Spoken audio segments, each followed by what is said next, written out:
Hello students आज का class काफ़ी इम्पोर्टेंट है। इलेक्ट्रोस्टैटिक्स का first chapter that is electric charges and field के एंड में आ चुके हैं, काफ़ी एंड में आ चुके हैं हम लोग।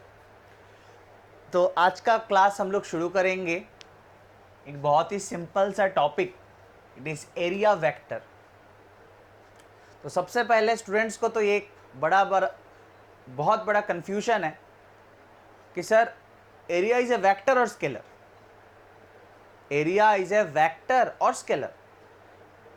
सर हम लोग को तो पता था कि एरिया इज ए स्केलर, और आज हम लोग पढ़ रहे हैं एरिया वेक्टर। तो students, area is a scalar quantity, but area vector is a vector quantity.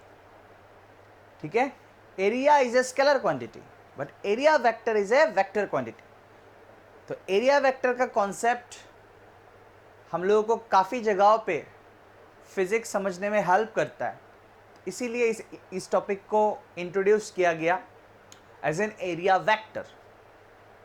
ठीक है, so area vector is a vector quantity. Clear students? तो अभी देखेंगे एरिया वेक्टर क्या है। ठीक है, तो ऑब्वियसली एक वेक्टर के बारे में जानना है तो दो ही चीज़ का रिक्वायरमेंट होता है। एक होता है उसका मैग्नीट्यूड क्या है और एक उसका डायरेक्शन क्या है। चलिए देखते हैं। सो मान लीजिए this is a planar area, जिसका एरिया आपको मैं बोल के दे रहा हूं, जिसका एरिया है डेल्टा एस। ठीक है, this is a planar area जिसका एरिया कितना है, डेल्टा एस। ठीक है, अभी मैं अगर बोलूं area vector, what is this? Area vector. Clear students? Area vector, तो उसका क्या क्या बोलना है अभी मुझे? Magnitude and direction. तो उसका मैग्नीट्यूड होगा, एरिया वेक्टर का मैग्नीट्यूड होगा, लैंग्वेज ध्यान से सुनना है, एरिया वेक्टर का मैग्नीट्यूड होगा एरिया वेक्टर का मैग्नीट्यूड क्या होगा? It's area. और डायरेक्शन क्या होगा? डायरेक्शन होगा नॉर्मल टू द सरफेस। ठीक है, what is this? Sir it is direction of area vector. What is the direction? Simple, it's normal to the surface, it's perpendicular to the surface. समझ में आया होगा? मान लीजिए ये एक एरिया है, this is a planar area. ठीक है, this is a planar area, और मुझे बोलना है एरिया वेक्टर। तो एरिया वेक्टर का मैग्नीट्यूड क्या होगा? It's the area, it is the area. और डायरेक्शन क्या होगा? It's normal to the surface. Clear students? Next, अगर सरफेस कार्व्ड हुआ तो जैसे कि मान लीजिए ले लेते एक स्फीयर का सरफेस क्या होता है? कार्व्ड है। ये तो था प्लेनर एरिया का बात। स्फीयर का सरफेस क्या होता है? कार्व्ड होता है। ठीक है, तो इसमें क्या होता है, जितना भी कार्व्ड क्यों ना हो, छोटा छोटा एरिया ऑब्वियसली प्लेन ही होगा। थोड़ा सोच के देखिए, एक स्फीयर कार्व्ड है लेकिन छोटा सा एरिया, बहुत छोटा सा एरिया क्या होगा? प्लेन होगा। तो हम लोग मान लेते एक छोटा सा एरिया लिया, इसका एरिया कितना है? इसका एरिया है ds मतलब समझ में आ रहा होगा, डी लिखने का मतलब ये होता है बहुत ही छोटा। तो एक बहुत ही छोटा सा एरिया लिया, क्या है? ds। तो अगर मैं ds वेक्टर लिखूंगा, अभी अगर मैं ds वेक्टर लिखूंगा तो उसका मैग्नीट्यूड क्या होगा? एरिया। मैग्नीट्यूड क्या होगा? एरिया। और डायरेक्शन क्या होगा? If it is a curved surface then direction is बाहर के और नॉर्मल, आउटवर्ड ड्रोन नॉर्मल, बाहर की और नॉर्मल, सिर्फ नॉर्मल बोलने से नहीं होगा। इस केस में, प्लेनर के केस में सिर्फ नॉर्मल बोलने से हो जाता है डायरेक्शन, ठीक है। This is a planar surface, this is a planar surface, इसका नॉर्मल लेना है, एरिया वेक्टर का मैग्नीट्यूड क्या होगा, एरिया। नॉर्मल लेना है, डायरेक्शन क्या है, नॉर्मल। ये आपके ऊपर डिपेंड करता है कि आप डायरेक्शन इस ओर लेंगे ना इस ओर लेंगे। ये आपके ऊपर डिपेंड करता है कि डायरेक्शन इस और नॉर्मल लेना है ना इस और नॉर्मल लेना है, बोथ आर करेक्ट, ठीक है। लेकिन but for a curved surface normal लेना है, direction is normal to the surface, लेकिन किस और, आउटवर्ड ड्रोन नॉर्मल, बाहर की ओर नॉर्मल, ठीक है ना। ये अगर सरफेस में आपने लिया, या ये अगर आपने स्फीयर के सरफेस में एक छोटा सा एरिया लिया, इसका नॉर्मल ड्रॉ करना है, नॉर्मल किस ओर होगा, अंदर की ओर नहीं, बाहर की ओर ही लेना पड़ेगा, ठीक है। तो लास्ट एक बार बोल देता हूं, this is a planar area, area vector का मैग्नीट्यूड क्या होगा, area, direction normal to the surface. इस ओर लेने से भी होगा, if this is an area तो इसका एरिया वेक्टर बोलूंगा तो मैग्नीट्यूड क्या होगा, area, direction normal to the surface. इस ओर लेने से भी होगा या इस ओर लेने से भी होगा, ठीक है। लेकिन अगर एरिया कार्व्ड सरफेस का पार्ट है तो उसका नॉर्मल किस ओर होगा, बाहर के ओर नॉर्मल लेना पड़ेगा, ठीक है, ठीक है। हम लोगों ने ds क्यों लिया, because ds is very small area, and very small area कैसा होगा, प्लेन होगा। बहुत छोटा एरिया क्या होगा, प्लेन होगा। जैसे कि earth is almost spherical, it's a curved surface, it is a curved surface, लेकिन हम लोग छोटा सा पार्ट में रहते हैं तो वो क्या होता है, प्लेन ही होता है। क्लियर स्टूडेंट्स, आगे बढ़ते हैं और एक बहुत इंपॉर्टेंट टॉपिक इलेक्ट्रिक फ्लक्स समझते हैं। स्टूडेंट्स अभी हम लोग पढ़ेंगे electric flux through a surface या electric flux through an area, ठीक है। तो सबसे पहले फ्लक्स का मतलब क्या होता है। फ्लक्स का बेसिकली मतलब होता है फ्लो, फ्लक्स वर्ड आया है फ्लो से, ठीक है। तो ये जो टॉपिक है ये बहुत मतलब सिंपल है, लेकिन बहुत कन्फ्यूजन है इसको लेके। तो मैं कोशिश करूँगा कि आप लोगों का ये टॉपिक में कुछ कन्फ्यूजन ना रहे, क्लियर हो। तो देखते हैं। सो स्टूडेंट्स मान लेते हैं this is a positive charge. Positive charge के लिए इलेक्ट्रिक फील्ड लाइंस कैसा होता है वो मैंने ऑलरेडी डिस्कस किया, मेरा मतलब पिछला लेक्चर्स में।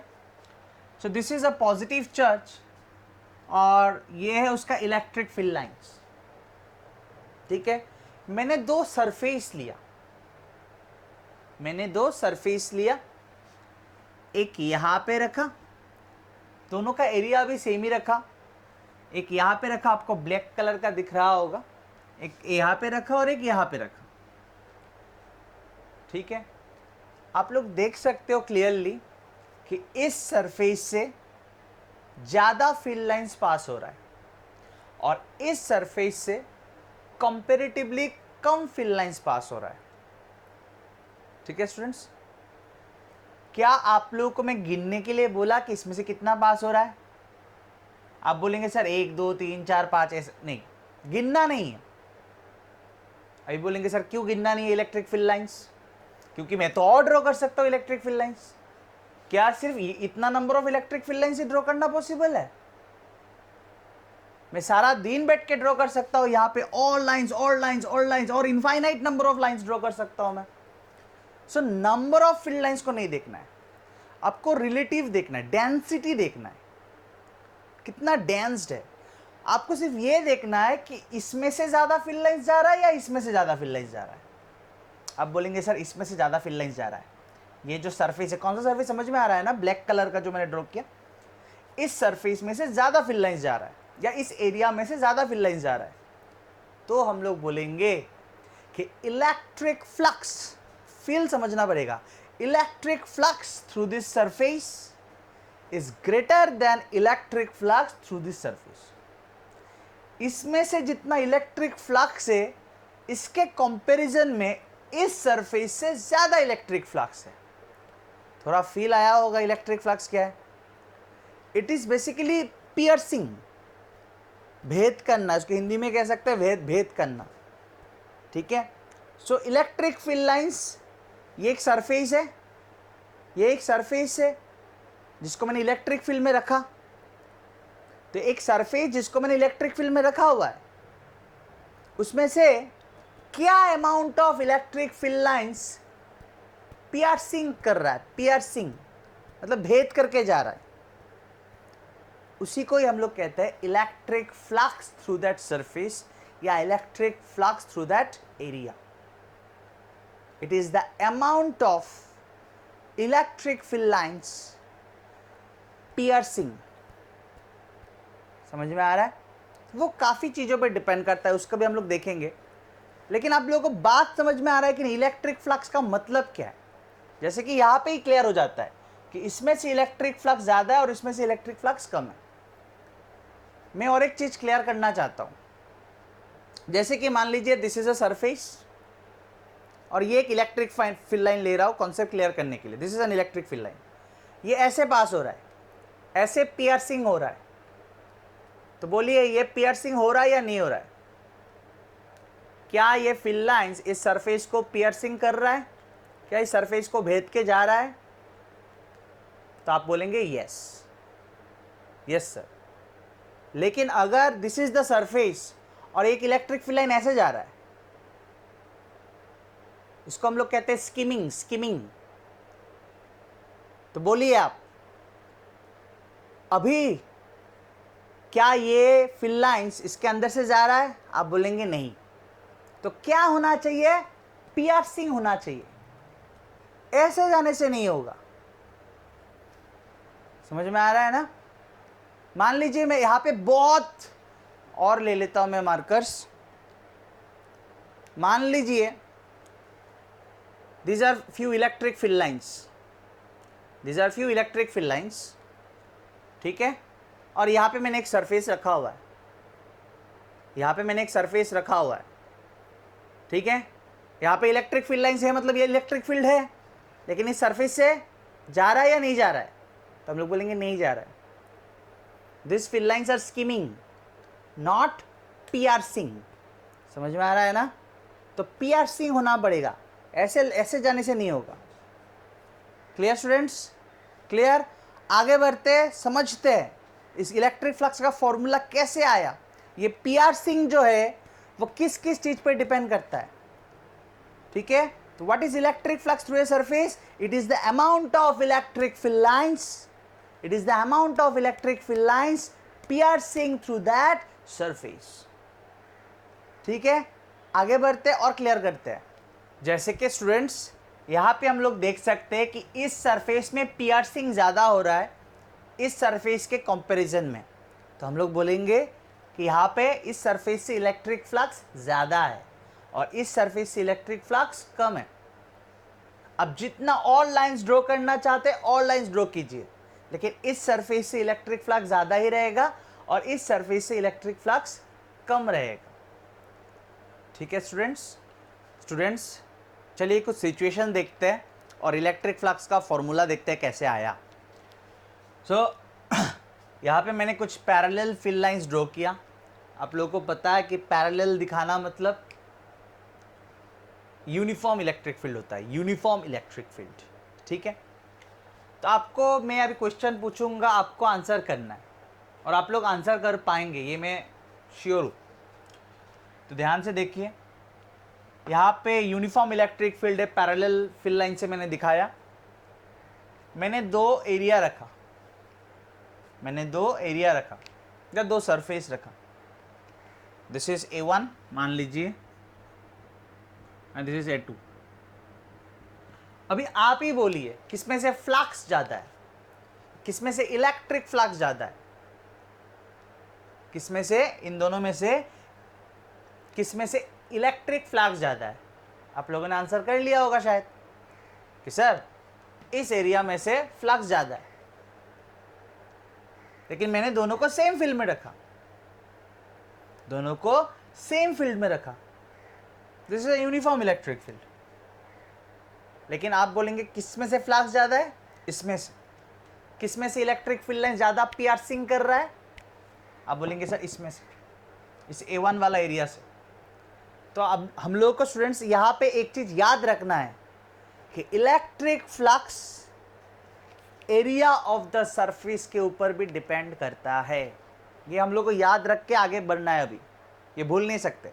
तो स्टूडेंट्स ये हम लोग यहाँ से क्या याद रखेंगे कि इलेक्ट्रिक फ्लक्स किस पे डिपेंड करता है, उस सरफेस का एरिया पे। छोटा एरिया तो कम फिल लाइंस पियर्सिंग करेगा, ज्यादा एरिया तो ज्यादा फिल लाइंस पियर्सिंग करेगा। क्लियर? तो यहां से हम लोग याद रखेंगे कि electric flux through a surface उस सरफेस का एरिया के ऊपर डिपेंड करता है। ज्यादा एरिया तो ज्यादा फिल लाइंस पियर्सिंग करेगा। तो एरिया याद रखेंगे, area of the surface. Next इस केस को देखिए, मान लीजिए मैंने वही एरिया लिया A1 और ये A2। अब आपको इसको और इसको कंपेयर करना है। छोटे वाले को चलिए मत देखिए, यहां का A1 को देखिए और यहां का A1 को देखिए। मैं क्वेश्चन पूछूंगा, आप लोगों को आंसर करना ही है। आप सिर्फ ये बोलिए कि ये वाला एरिया से ज्यादा फ्लक्स जा रहा है या ये वाला A1 से। यहां पे ज्यादा फ्लक्स जा रहा है A1 से या यहां पे ज्यादा फ्लक्स जा रहा है A1 से। तो आप बोलेंगे सर ये तो क्लियर है, यहां पे ज्यादा फ्लक्स जा रहा है A1 से। तो आप थोड़ा स्टूडेंट पहले थोड़ा कंसंट्रेट कीजिए, इस फील्ड और इस फील्ड में क्या डिफरेंस है। सर ये ब्लैक कलर का है और ये रेड कलर का है, थोड़ी ना मैं इसके बारे में कलर के बारे में पूछ रहा हूं। यहां पे आप क्लियरली देख सकते हैं कि यहां पे जो स्पेसिंग है इससे यहां पे स्पेसिंग और कम है। मतलब यहां का इलेक्ट्रिक फील्ड से यहां का इलेक्ट्रिक फील्ड ज्यादा स्ट्रॉन्ग है।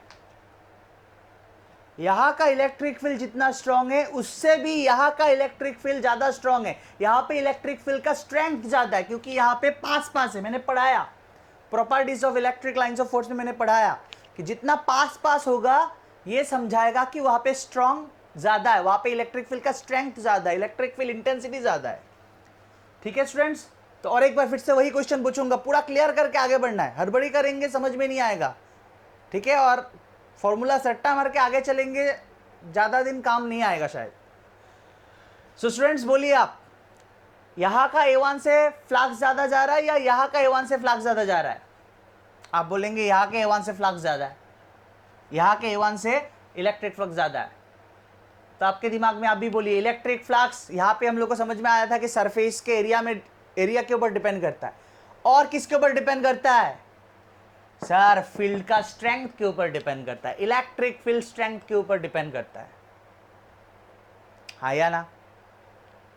इलेक्ट्रिक फील्ड स्ट्रेंथ के ऊपर भी डिपेंड करता है। ठीक है? दोनों जगह पे सेम एरिया को रखा, इलेक्ट्रिक फील्ड के यहां पे जैसे रखा था यहां पे भी सेम रखा था, लेकिन यहां पे ज्यादा फ्लक्स है क्योंकि यहां पे इलेक्ट्रिक फील्ड का स्ट्रेंथ ज्यादा है। तो अभी तक दो चीज क्लियर हो चुका है हम लोग का, एक electric flux through a surface उस सरफेस का एरिया के ऊपर डिपेंड करता है, और एक उस सरफेस का वहां पे इलेक्ट्रिक फील्ड का स्ट्रेंथ क्या है उस पर भी डिपेंड करता है। इलेक्ट्रिक फील्ड का स्ट्रेंथ ज्यादा होगा तो ज्यादा पियर्सिंग होगा या ज्यादा फील्ड लाइंस पियर्स करेगा। Clear students? नेक्स्ट नंबर 3, और एक चीज पर डिपेंड करता है। मान लीजिए यही फील्ड लाइंस है, ऐसे जा रहा है ना, और सरफेस ले लीजिए मैंने ऐसे लिया, सरफेस इज दिस। यहां पे हम लोग ने सरफेस को कैसे रखा? ऐसे। लेकिन अभी मैंने सरफेस को कैसे लिया? ऐसे या ऐसे। तो अभी बोलिए ये सब फील्ड लाइंस पियर्सिंग हो रहा है क्या?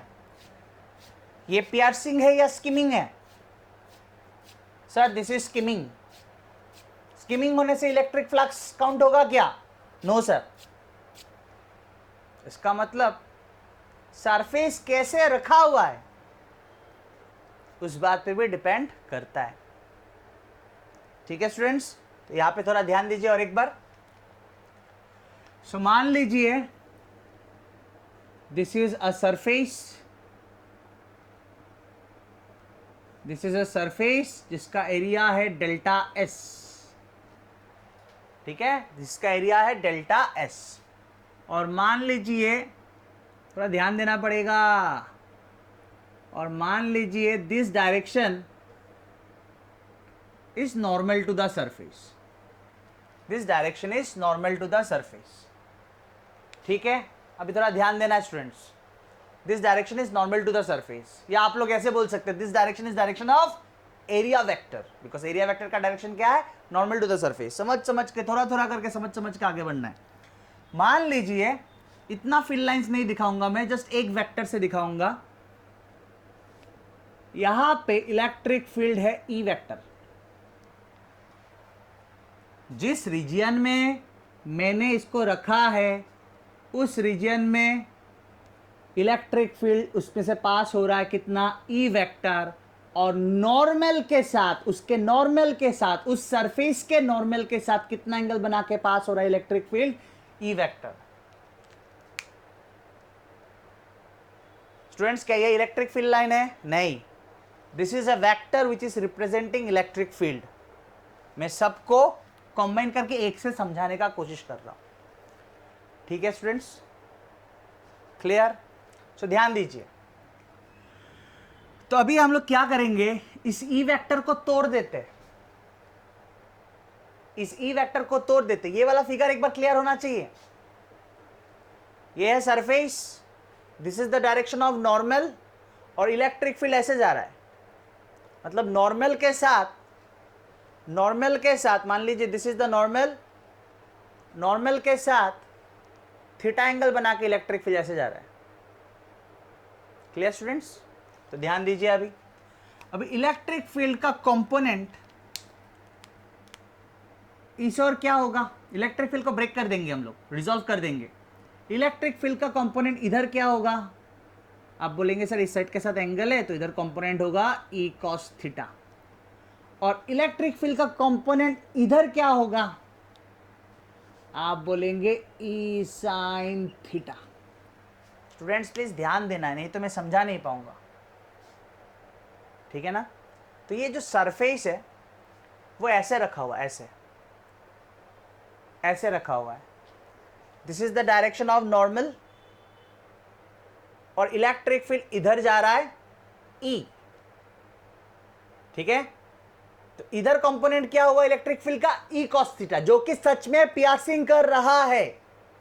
थोड़ा ध्यान दीजिए, this is the direction of normal N cap, this is the surface, मेरा हाथ है सरफेस, ये क्या है ई, तो इधर कंपोनेंट क्या है ई कॉस थीटा। क्या ये पियर्सिंग कर रहा है? Answer is yes, E cos theta piercing कर रहा है। देखिए ध्यान से, ई कॉस थीटा पियर्सिंग कर रहा है। नेक्स्ट, इधर कंपोनेंट क्या है, ई साइन थीटा। आप क्लियरली देखिए ना, क्या ई साइन थीटा पियर्सिंग कर रहा है? पियर्सिंग समझ में आ रहा है ना, दिस इज पियर्सिंग।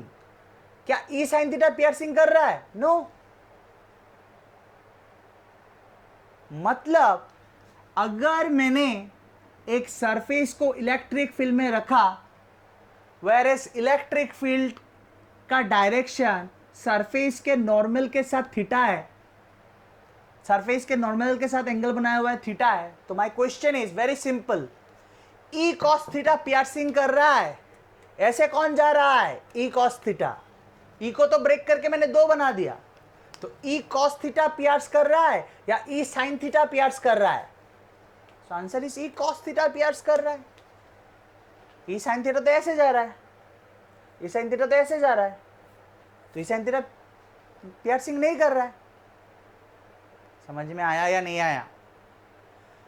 तो सब कुछ मिला के साइंटिस्ट ने electric flux through a surface define किया, ई डेल्टा एस। अच्छा, और थोड़ा अच्छी तरह से लिखता हूं। सबसे पहले देखा हम लोगों ने सरफेस एरिया पे डिपेंड करता है। यहाँ पे कोई भी प्रॉब्लम हो लेक्चर को फिर से देखिए, इस पार्ट को फिर से देखिए, पूरा क्लियर होगा ही होगा। इलेक्ट्रिक फ्लक्स को हम लोग ऐसे फाई सफिक्स इसे डिनोट करते हैं। तो electric flux through a surface किस पे डिपेंड करता है? उस सरफेस का एरिया पे डिपेंड करता है सर। ज्यादा एरिया तो ज्यादा फ्लक्स। और किस पे डिपेंड करता है सर? ई कॉस थीटा पे डिपेंड करता है। ई तो ई पे डिपेंड करता है, हम लोगों ने देखा यहाँ पे इलेक्ट्रिक फील्ड ज्यादा फील्ड लाइन जा रहा है, लेकिन एंगल पे भी तो डिपेंड कर रहा है, एंगल पे भी तो डिपेंड कर रहा है। ई साइन थीटा तो पास ही नहीं हो रहा है, ई को हम लोगों ने ब्रेक करके दो कंपोनेंट बना दिया, one is E cos theta, another is E sine theta. E sine theta तो पियर्सिंग ही नहीं कर रहा है, कौन पियर्सिंग कर रहा है? ई कॉस थीटा। तो किस पे डिपेंड करता है? ज्यादा करेक्टली कैसे बोलेंगे हम लोग? बोलेंगे ई कॉस थीटा पे डिपेंड करता है, लेकिन ई कॉस थीटा बोलने से नहीं होगा, बट इस थीटा बोलना पड़ेगा। Sir theta is the angle between area vector and electric field, area vector and electric field, या आप बोल सकते हो theta is the angle between normal to the area and electric field. Theta is the angle between normal to the area and electric field. समझ में आया? आया students? So this is the formula of electric flux. ठीक है, ये delta S क्या है? जिस सरफेस एरिया से आप फ्लक्स निकाल रहे हैं उस सरफेस का, जिस सरफेस से आप फ्लक्स निकाल रहे हो उस सरफेस का area. What is E here? What is E here? उस सरफेस को आपने जिस यूनिफॉर्म इलेक्ट्रिक फील्ड में रखा, उस सरफेस को आपने जिस यूनिफॉर्म इलेक्ट्रिक फील्ड के रीजन में रखा, उस इलेक्ट्रिक फील्ड का स्ट्रेंथ उस पर भी डिपेंड करता है। ठीक है, और किस पे डिपेंड करता है? थीटा पे। Theta is the angle between normal to the area and electric field. ठीक है स्टूडेंट्स, और थोड़ा केसेस देखेंगे, बाकी इलेक्ट्रिक फ्लक्स इज डन। समझ में आया स्टूडेंट्स? इस फॉर्मूला को थोड़ा और ठीक ठाक करके लिखते हैं। सो इसको हम लोग लिख सकते हैं ऐसे, E delta S cos theta, या delta S E cos theta ना, तो इसको हम लोग लिख सकते हैं E vector dot delta S vector. ठीक है, मतलब dot product of electric field and area vector. आप लोगों को पता होगा ना कि A vector dot B vector is equals to product of magnitudes, मतलब ऐसे पढ़ा होगा ना आप लोगों ने क्लास 11 में, A vector dot B vector is equals to A B and cos of angle between A vector and B vector. तो ये भी तो ऐसा है, E vector dot delta S vector क्या होगा? ई वेक्टर का मैग्नीट्यूड, डेल्टा एस वेक्टर का मैग्नीट्यूड, डेल्टा एस वेक्टर मतलब area vector, delta S vector मतलब एरिया वेक्टर। हो गया A vector dot B vector A B cos theta, E vector dot delta S vector E delta S cos of angle between E vector and delta S vector. Delta S vector मतलब area vector, area vector का direction normal to the surface. समझ में आया? आया? सो इसको हम लोग ऐसे भी लिख सकते हैं। अभी थोड़ा स्पेशल केसेस देखते हैं, याद रह जाए तो अच्छा है। So this is a surface जिसका एरिया है डेल्टा एस, ये है normal to the direction, normal to the area, normal to the area, या आप बोल सकते हैं, क्या बोल सकते हैं? Direction of area vector. Very good.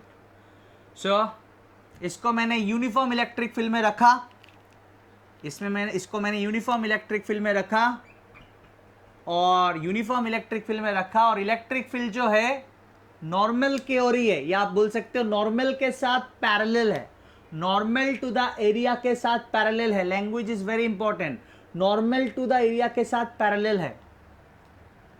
तो थीटा कितना होगा? Theta is the angle between electric field and normal, both are along the same direction, electric field and normal both are along the same direction. तो theta कितना होगा? 0। तो electric flux क्या होगा?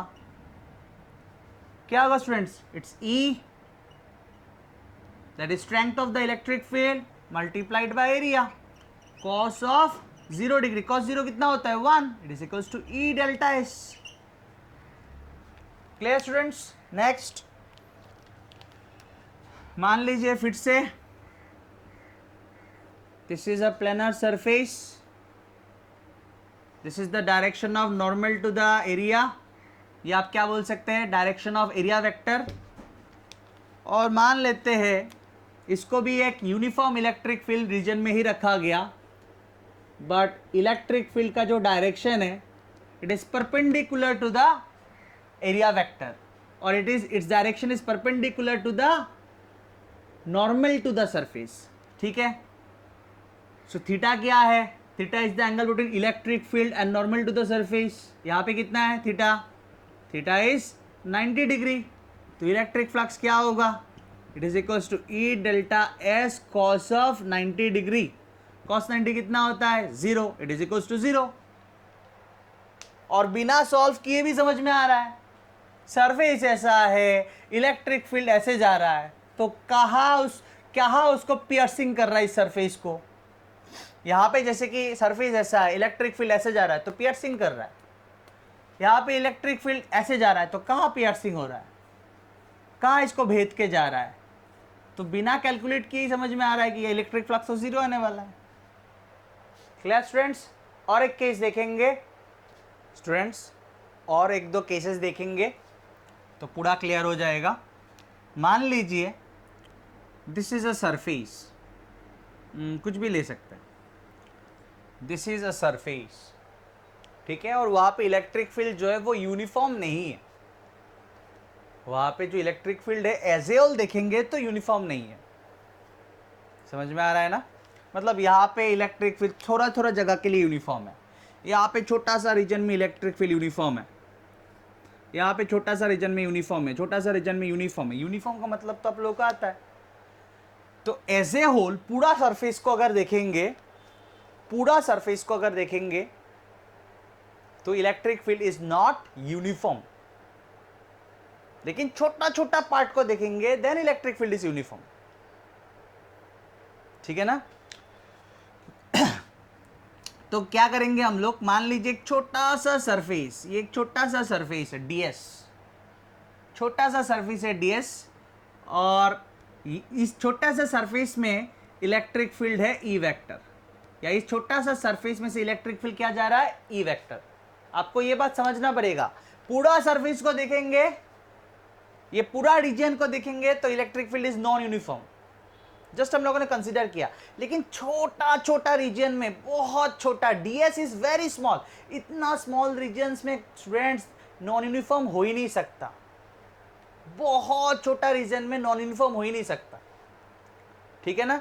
तो बहुत छोटा रीजन में इलेक्ट्रिक फील्ड क्या है यूनिफॉर्म, और इतना छोटा रीजन में, इतना छोटा रीजन में ये है इलेक्ट्रिक फील्ड। तो इतना छोटा रीजन के लिए इलेक्ट्रिक फ्लक्स क्या होगा, it is E vector dot ds vector, it is E vector dot ds vector। clear students? it is E vector dot ds vector। जैसे कि यहां पे E vector dot delta S vector। what is this? ये क्या है, electric flux through a very small surface ds। ऐसे ही मुझे हर एक छोटा छोटा सरफेस में इलेक्ट्रिक फ्लक्स निकालना है। मैंने तो इसमें से निकाला अभी, और मुझे तो बोला गया पूरा में निकालो, पूरा सरफेस में से क्या इलेक्ट्रिक फ्लक्स जा रहा है निकालो, पूरा सरफेस में से क्या इलेक्ट्रिक फ्लक्स जा रहा है निकालो। तो मैंने क्या किया, एक छोटा सा सरफेस में से कितना इलेक्ट्रिक फ्लक्स जा रहा है पहले वो निकाला। सिमिलरली मैंने हर एक छोटा छोटा छोटा छोटा सरफेस में से इलेक्ट्रिक फ्लक्स निकाला और क्या कर दिया, ऐड कर दिया, तो मिल गया टोटल इलेक्ट्रिक फ्लक्स, मिल गया टोटल इलेक्ट्रिक फ्लक्स। इस एडिंग को ही मैं लिख सकता हूं integration. Adding is basically integrating, छोटा छोटा छोटा छोटा छोटा छोटा चीज बार बार बार बार बार बार ऐड करते रहेंगे, तो उसी को हम लोग बोलेंगे इंटीग्रेशन। तो यहाँ का चीज मैं फिर से एक बार क्लियर करना चाहूंगा। आपको एक सरफेस दिया गया और वो एक नॉन यूनिफॉर्म इलेक्ट्रिक फील्ड में रखा गया। As a whole this region is a region in which electric field is non uniform. लेकिन आपने जैसे छोटा छोटा पार्ट को देखना शुरू किया, वहाँ पे इलेक्ट्रिक फील्ड यूनिफॉर्म था। इस छोटा पार्ट को मैंने लिया ds, वहाँ पे इलेक्ट्रिक फील्ड यूनिफॉर्म था। मान लीजिए this is ds vector, ds vector. उस जगह के लिए इलेक्ट्रिक फ्लक्स निकाल सकते हैं या नहीं निकाल सकते? निकाल सकते। It's electric field vector dot area vector. Similarly मुझे टोटल के लिए निकालना है तो क्या करना है, छोटा छोटा हर एक जगह पे इलेक्ट्रिक फ्लक्स निकाल के क्या करना है, ऐड करना है या समेशन करना है। लेकिन आप जब बहुत छोटा छोटा छोटा छोटा छोटा छोटा जगह निकाल के ऐड करते रहेंगे, उस एडिशन को ही कहते हैं इंटीग्रेशन। समझ में आया? What is this? It is electric flux through this small area. And what is this? Integration करने के बाद, मतलब मैंने इंटीग्रेशन किया, मतलब हर एक छोटा सरफेस में इलेक्ट्रिक फ्लक्स निकाल के क्या किया, ऐड किया, उसी को ही कहते हैं integration. So what is this? It is total electric flux through the surface. It's total electric flux through the surface. Clear? अभी मान लीजिए वो सरफेस जो है एक क्लोज सरफेस है. यहां तक खत्म है. नेक्स्ट लेवल कर रहा हूं अभी. Next step. मान लीजिए वो सरफेस एक क्लोज सरफेस है. वो सरफेस जो है वो एक क्लोज सरफेस है. मतलब जैसे कि cylinder is a close surface. Sphere is a close surface, closed surface. तो यहां पे हम लोग कैसे लिखते हैं? ऐसे लिखते हैं. इसका मतलब क्या है? ये जो मैंने गोल दिया और यहां पे एस लिखा, इसका मतलब क्या है? इसका मतलब ये है कि इंटीग्रेट करते वक्त या फ्लक्स को ऐड करते वक्त, इंटीग्रेशन इज बेसिकली एडिशन.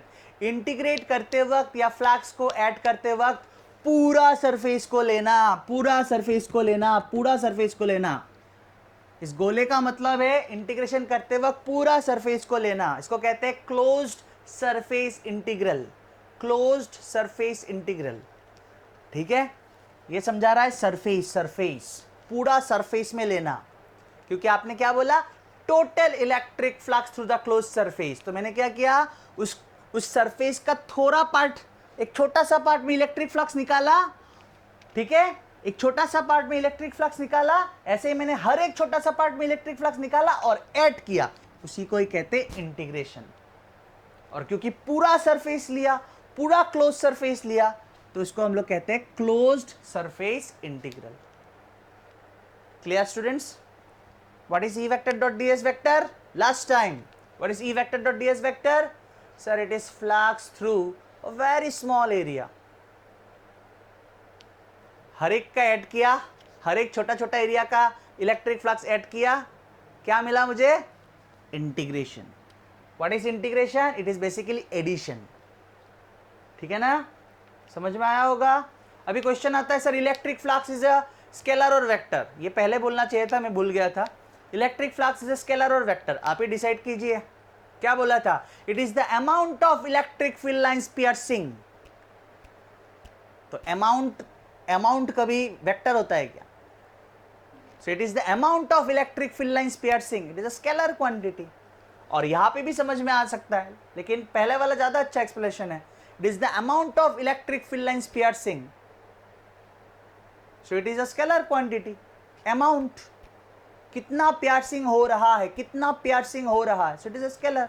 और यहां पे भी देख सकते हो इट इज डॉट प्रोडक्ट का और एक नाम क्या होता है? Scalar product. डॉट प्रोडक्ट का और एक नाम क्या होता है? Scalar product. और स्केलर प्रोडक्ट का रिजल्ट क्या होता है? Is a scalar quantity. Now what is sir SI unit of electric flux? एक बार बोल दीजिए. Simple, electric field multiplied by area. Cos theta trigonometric ratio का तो कोई डायमेंशन नहीं होता, कोई यूनिट नहीं होता. तो electric field multiplied by area, it's newton multiplied by metre square. Sorry, electric field का होता है न्यूटन कूलम इनवर्स और एरिया का होता है मीटर स्क्वायर. तो हो गया. ऐसा यूनिट ऑफ इलेक्ट्रिक फ्लक्स क्या हुआ? थोड़ा सुंदर करके लिख देंगे अभी. Newton metre square coulomb inverse. Electric field का newton coulomb inverse and area का metre square. This is the SI unit of electric flux. Clear? जहां पे प्रॉब्लम है बार बार देखिए और थोड़ा सोचिए, क्लियर होगा ही होगा. चलिए स्टूडेंट्स, दो सिंपल एग्जांपल देखते हैं. सो यहां पे एक सर्कुलर एरिया है और उसका प्लेन ऐसा है. मतलब प्लेन जो है वो ऐसा है. बोर्ड में समझ में आ रहा है ना? मतलब रिंग जो है वो ऐसा है. ठीक है ना? और उसका रेडियस दिया हुआ है r. ठीक है? और उसमें से यूनिफॉर्म इलेक्ट्रिक फील्ड जा रहा है E नॉट. एंगल्स भी कुछ दिया हुआ है. तो यहाँ पे हम लोगों को इलेक्ट्रिक फ्लक्स निकालना है. ठीक है? समझ में आया होगा क्वेश्चन. जो यहाँ पे सर्कुलर सरफेस है वो ऐसे रखा हुआ है, ऐसे. ठीक है ना? इसलिए मैंने ऐसे ड्रॉ किया. उसका रेडियस दिया हुआ है r और उसको जिस रीजन में रखा गया उस रीजन में यूनिफॉर्म इलेक्ट्रिक फील्ड क्या है? E not. ठीक है? तो इलेक्ट्रिक फ्लक्स निकालना है. क्या था इलेक्ट्रिक फ्लक्स? इलेक्ट्रिक फ्लक्स का फॉर्मूला क्या था? इट्स इलेक्ट्रिक फील्ड क्या दिया हुआ? E not multiplied by delta S था। डेल्टा एस मतलब क्या था? एरिया। तो एरिया क्या होगा? इसका एरिया क्या होगा? Pi R square. ठीक है, कॉस थीटा बोलने से नहीं होता है। थीटा क्या था? Theta was the angle between normal to the loop and electric field. ये अगर सरफेस है या normal to the surface and electric field, ये अगर सरफेस ऐसे है, सरफेस ऐसे रखा हुआ है, तो नॉर्मल कौन सा होगा? This is the direction of normal, this is the direction of normal to the surface. तो नॉर्मल टू द सरफेस और इलेक्ट्रिक फील्ड के बीच में एंगल थोड़ी ना 37 है, ये तो ये वाला है। नॉर्मल टू द सरफेस और इलेक्ट्रिक फील्ड के बीच में एंगल 37 तो नहीं है। This is this angle, it is this angle. तो ये अगर नॉर्मल है तो ये टोटल एंगल कितना हुआ? 90। तो ये कितना होगा? 90 माइनस 37, इट इज 53। ठीक है ना? तो बोलिए, इलेक्ट्रिक फील्ड का magnitude, area, cos of angle between normal to the surface, this is the surface, this is the normal, normal to the surface और perpendicular to the surface and electric field, दोनों के बीच में angle क्या है? 53। तो question में कुछ भी एंगल दिया हुआ रहेगा और हम लोग वो बिठा देंगे, ऐसे नहीं हो सकता। ठीक है, सो ई नॉट हो गया, पाई आर स्क्वायर हो गया, और कॉस 53 डिग्री का वैल्यू क्या है? एक स्पेशल ट्राइंगल सिखाया था मैंने, वो याद रखना पड़ेगा, वो बार बार ड्रॉ करने से नहीं होगा, वो याद रखना पड़ेगा। क्या था वो स्पेशल ट्राइंगल? ये सब वैल्यू देखते ही बोल देना चाहिए। ये मान लीजिए 53 डिग्री, ये हो गया 37 डिग्री, ये 90 डिग्री, ये साइड क्या होगा? 5, ये साइड 3, सॉरी ये साइड होगा 4, ये 3 और ये 5। तो cos 53 क्या होगा? इट्स बेस बाय हाइपोटेन्यूज, सो 3/5। तो यहां पे बिठा दीजिए 3/5। समझ में आया होगा? नेक्स्ट ये वाला देखते हैं। ये भी एक सर्कुलर सरफेस ही है, लेकिन ऐसे ही रखा हुआ है। वो वाला तो ऐसे रखा हुआ था, ये वाला ऐसे रखा हुआ है।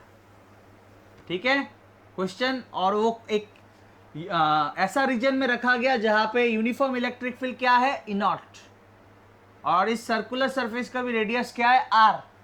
क्वेश्चन क्या है? इलेक्ट्रिक फ्लक्स निकालो। क्या होगा electric flux?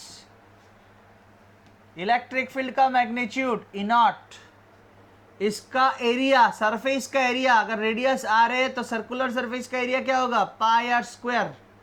And cos of angle between क्या होता है? कॉस थीटा नहीं बोलने के लिए बोला मैंने, cos of angle between normal to the surface. Normal to the surface तो ये होगा इस बार, क्योंकि दिस इज द सरफेस, यहां पे है ना सरफेस, तो नॉर्मल टू द सरफेस तो ये होगा। तो इसके और इलेक्ट्रिक फील्ड के बीच में एंगल कितना है? This is the direction of electric field and this is normal, दोनों के बीच में एंगल कितना है? It's 90 degree. ये हो गया इलेक्ट्रिक फील्ड और ये नॉर्मल टू द सरफेस, तो एंगल कितना हुआ? It's 90 degree. तो ये सब मतलब ऐसे ही घुमाने के लिए हम लोग को दिया हुआ है, सब बेकार है, सब नहीं चाहिए। कॉस ऑफ 90 डिग्री, ठीक है, थीटा नहीं बोलना है, क्या बोलना है? Cos of angle between normal to the surface and electric field. या आप नॉर्मल टू द सरफेस मतलब तो एरिया वेक्टर, तो आप लोग बोल सकते हो cos of angle between area vector and electric field. Cos 90 कितना होता है स्टूडेंट्स? 0। तो कितना हो गया? 0। ठीक है, और बिना कैलकुलेट की तो समझ में आ रहा है कि सरफेस ऐसा है, सरफेस ऐसा है और इलेक्ट्रिक फील्ड ऐसे जा रहा है, इलेक्ट्रिक फील्ड ऐसे जा रहा है।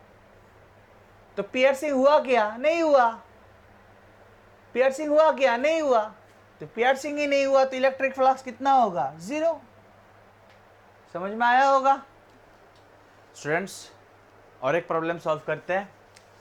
सो इस बार फिर से इलेक्ट्रिक फील्ड दिया हुआ है।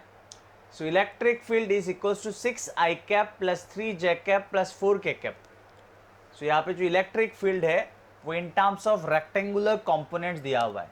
किसी भी वेक्टर्स को अगर I cap, J cap, K cap form में हम लोग उसको लिखते हैं तो उसको कहते हैं रेक्टेंगुलर कंपोनेंट्स। इजी है, आराम से समझ में आएगा।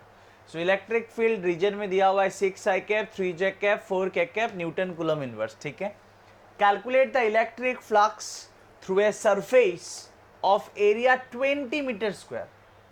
in YZ plane.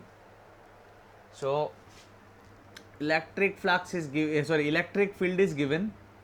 It is 6 I cap plus 3 J cap plus 4 K cap Newton coulomb inverse.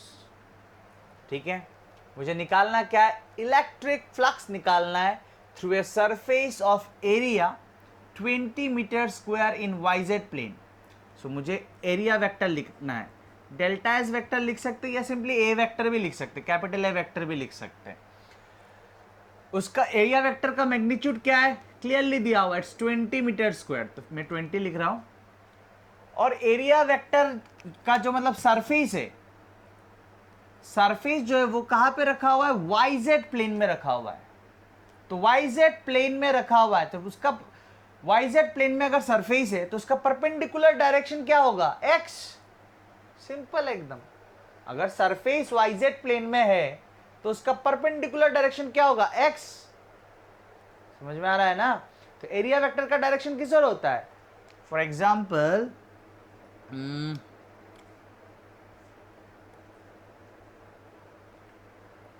मान लीजिए this is X, YZ plane ना, this is X, this is Y and this is Z. ठीक है, तो surface जो है वो YZ plane में, मतलब ऐसा है. ठीक है, तो उसका नॉर्मल किस ओर हुआ, उसका नॉर्मल किस ओर हुआ, एक्स की ओर हुआ. उसका नॉर्मल किस ओर हुआ, एक्स की ओर हुआ. या एरिया वेक्टर का डायरेक्शन किस ओर है, एक्स की ओर है. तो एक्स की ओर का डायरेक्शन कैसे लिखते हैं हम लोग, आई कैप. एक्स के ओर का डायरेक्शन कैसे लिखते हैं, आई कैप. वाई के ओर का डायरेक्शन होता तो कैसे लिखते हैं, जे कैप.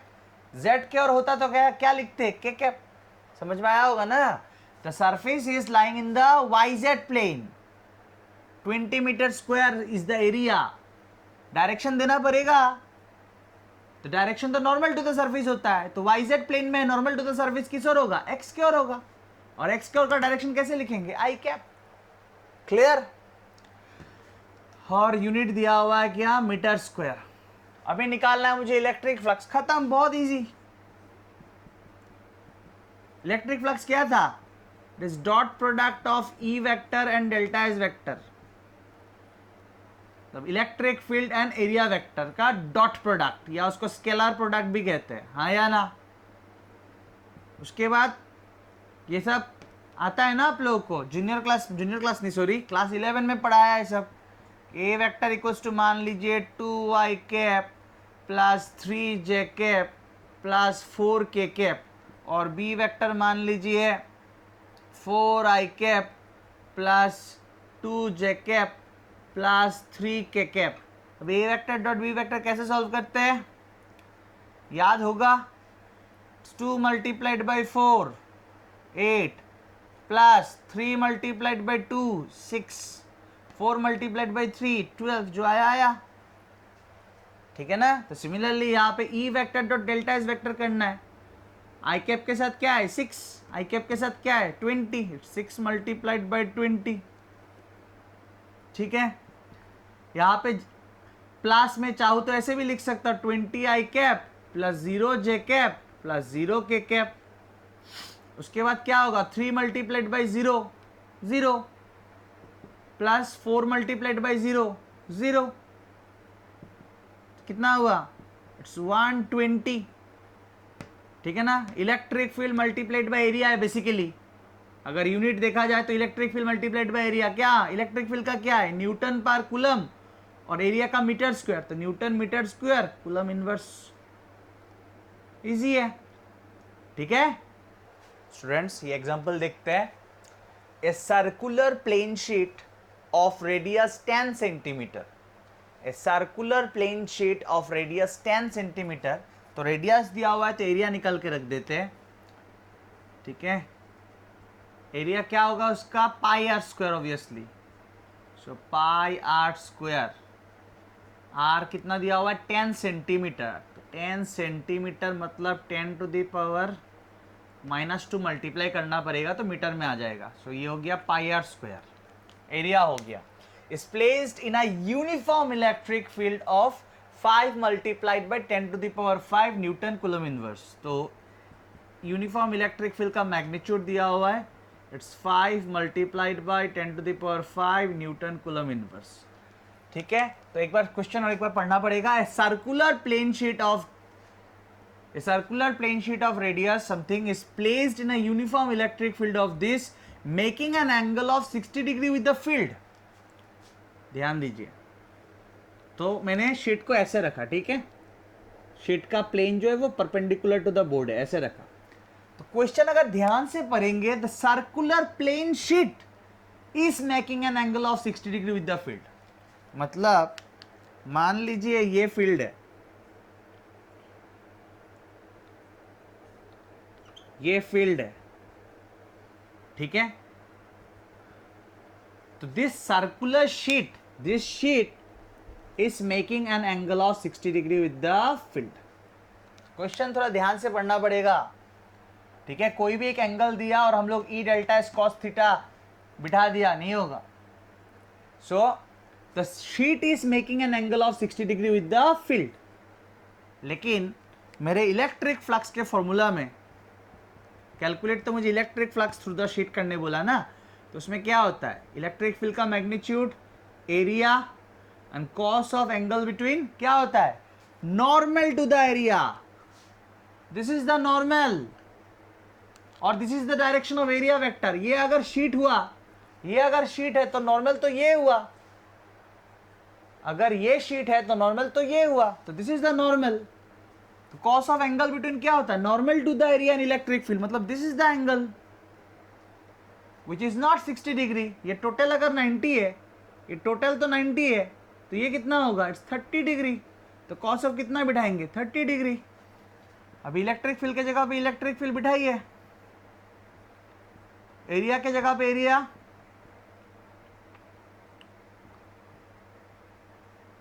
तो cos 30 कितना होता है, √3/2 हो गया। जो आएगा आंसर वही होगा। क्लियर स्टूडेंट्स, एक बहुत ही अच्छा प्रॉब्लम है, देखते हैं, थोड़ा ध्यान देंगे तो बहुत इजी करके समझाऊंगा। A cylinder is placed, so this time it is cylinder, so एक क्लोज सरफेस है, मैंने क्लोज सरफेस के लिए इलेक्ट्रिक फ्लक्स करवाया ना। ए cylinder is placed in a uniform electric field E vector. A cylinder is placed in a uniform electric field E vector with its axis parallel to the field. So एक cylinder draw करते हैं। So this is my cylinder and obviously इसको कहते हैं axis of the cylinder, और question में दिया हुआ है the axis of the cylinder is parallel to the field, मतलब यहाँ पे इधर इलेक्ट्रिक फील्ड का डायरेक्शन, ठीक है। आप चाहे तो इधर भी लिख सकते थे, ठीक है। तो कहीं पे भी ये जो पूरा रीजन है, this region is a uniform, this region is a region of uniform electric field. हर एक जगह पे इलेक्ट्रिक फील्ड इधर है, इस पूरा रीजन में इलेक्ट्रिक फील्ड इधर है, that is parallel to the axis of the cylinder according to the question. और इलेक्ट्रिक फील्ड का मैग्नीट्यूड कितना लेना पड़ेगा, ई। इलेक्ट्रिक फील्ड का मैग्नीट्यूड कितना लेना पड़ेगा, ई, क्वेश्चन में दिया। नाउ क्वेश्चन क्या है, show that the total electric flux through the cylinder is 0। Show that the total electric flux through the cylinder is 0, ठीक है। तो सॉल्व करते हैं, ठीक है students. So total electric flux through the cylinder, total electric flux through the cylinder, E vector dot ds vector। थोड़ा देखते रहना है, सिर्फ बहुत इजी है, ठीक है। तो ये क्या समझाता है कि मुझे जो इंटीग्रेट करना है या एडिशन ऐड करना है वो पूरा सरफेस में करना है, पूरा सरफेस में करना है। अगर कोई भी डाउट हो यहाँ पे तो थोड़ी देर पहले मैंने ये सब जो एक्सप्लेन किया वहाँ पे जाइए, एक बार फिर से देखिए, ये वाला पूरा देखिए, अच्छी तरह से देखिए, समझ में आएगा ही आएगा, ठीक है।